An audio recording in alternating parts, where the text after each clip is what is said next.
નમસ્કાર, spark today ન્યૂઝમાં આપનું સ્વાગત છે. ફરી એક વખત ગુજરાત માટે એક આ કાળો દિવસ કહી શકાય, કારણ કે અમદાવાદમાં જે પ્લેન ક્રેશની ઘટના સામે આવી છે, 250 લોકો કરતાં વધુ આ પ્લેનમાં મુસાફર હતા. અને તે વિશે વધુ વાતચીત કરવા માટે આપણી સાથે વડોદરાના સાંસદ હેમાંગ જોશી પણ જોડાયા છે. તેમની સાથે વાત કરીશું. ડૉક્ટર સાહેબ, શું કહેશો? આખી મામલાની ગંભીરતાથી આપ પણ જોઈ રહ્યા છો, શું કહેશો? કેવી રીતે વડોદરાના લોકો સાથે ટાઈપમાં છો? કેવી રીતે આખી ઘટના છે? હું માનું છું કે આ ઘટના એક ખૂબ જ દુઃખદ ઘટના છે. અને જે પ્રકારે એવું ફ્લાઇટ કે જે પોતે લંડન જતી હતી એની અંદર એ પ્રમાણે ફ્યુલ પણ વધારે હોય અને જ્યારે ક્રેશ થયું છે ત્યારે ખૂબ બધી જાનહાનિના સમાચાર આપણને મળી રહ્યા છે.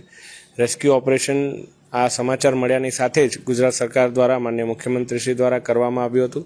અને સાથે સાથે માનનીય વડાપ્રધાનશ્રી અને ગૃહમંત્રીશ્રી દ્વારા સતત SDRF, NDRF, ફાયરની ટીમ અને તમામ જે કોઈ પણ જરૂરિયાતના સાધન સામગ્રી છે એ પણ પહોંચાડવાની સૂચના આપવામાં આવી છે. ઉડ્ડયન મંત્રીશ્રી પણ પોતે અમદાવાદ ખાતે હમણાં પહોંચી રહ્યા છે. અને આ બાબતે વડોદરા એરપોર્ટને પણ પ્રિપેર્ડનેસ એની ચકાસી અને તૈયાર રહેવા માટે કહેવાયું છે. મને લાગે છે કે હાલ પૂરતી પરિસ્થિતિને જોતાં અમદાવાદ એરપોર્ટ 5 વાગ્યા સુધીમાં નોર્મલાઇઝ થઈ જશે.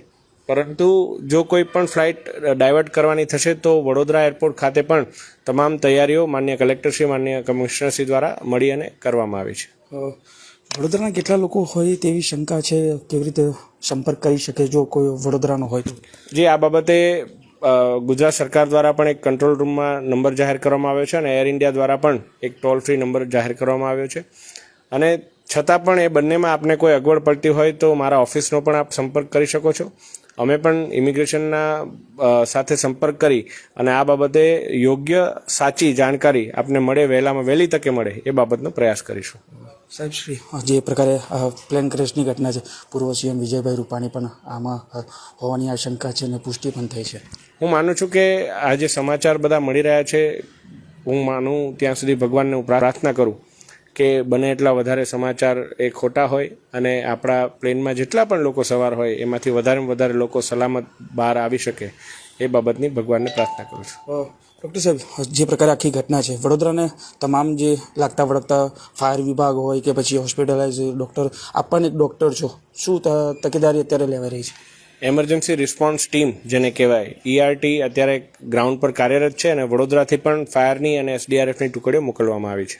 બિલકુલ, આ હતા વડોદરાના સાંસદ. વડોદરાથી SDRF અને ફાયરની ટુકડીઓ પણ મોકલી દેવામાં આવી છે. અને જો વડોદરાનો કોઈ પણ આ પ્લેનમાં મુસાફર કરતા હોય તો અને કોઈ પણ હોય તો તેઓના ઓફિસ છે, જે સાંસદ સભ્ય હેમાંગ જોશીની, તેઓને પણ સંપર્ક કરી શકે છે. ભગવાન ન કરે કોઈ વધારે જાનહાનિ થાય, પરંતુ ખૂબ દુઃખદ ભરી આ ઘટના છે. ને અમદાવાદ પ્લેન ક્રેશને લઈને સમગ્ર રાજ્યમાં અશોકમય બની ગયું છે. કેમેરામેન નિહાની સાથે Surat Solanki, spark today news, Vadodara.